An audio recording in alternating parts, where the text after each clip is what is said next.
Market has been chopping around. We're towards the lower end of the session today on the tariff announcements. But my next guest says investors broadly are getting to the point of selling the rumor and buying the news. Joining me is Steve Sosnick, the chief strategist at Interactive Brokers. It's great to have you back. Great to be here. So you're more inclined to think, okay, we get the news, we digest it, now we can kind of move past it and deal with it? I think today that was what we saw, at least with the tariff news, which, because I got a lot of questions. Why are we not worse today?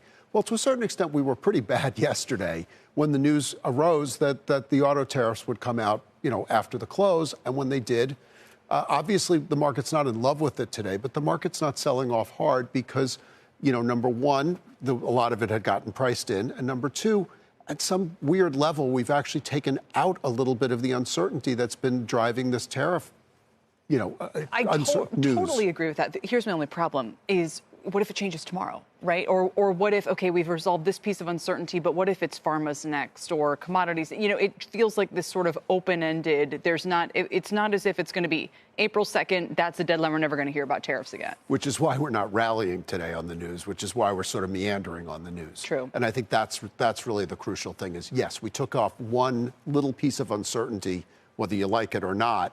But now, as you said, there's any number of things that can still come down. So where does that leave the market? We just had Jay Bryson of Wells Fargo, who's concerned about the whole economy slowing in the back half because you're seeing a halt in consumer business confidence is going to translate into a halt in spending and investment.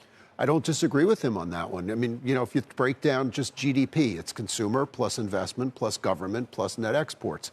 Well, a consumer we know is already starting to get very nervous, and we've started to see some poor retail sales numbers. The G we know is going into retrograde because that's Doge taking out a lot of the growth that had been coming from government, and there's multiplier effects on both of them. Yes, the tariffs are designed to improve the NX portion of it, but in the short term, there's a lot of sand in those gears. You can't just flip these supply chains immediately. So I can't really disagree with that. And the I is also under some pressure. So you're right. Everywhere you turn, you see a little bit of a hit at the margin.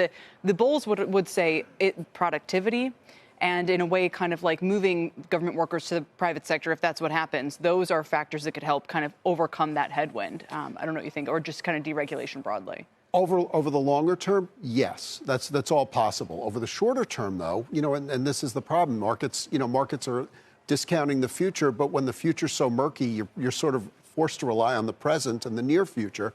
And in the near future, that's where some of the difficulties come in. It's very hard to plan. So you talked about the investment. If I'm a company looking to make, the plant and equipment decisions that require, years to make, am I going to do this sort of when I don't know what the underlying scenarios are? I need a little clarity. And this is the problem for both, the corporate type of investments and also individual investors and institutional investors who have to think along those same lines.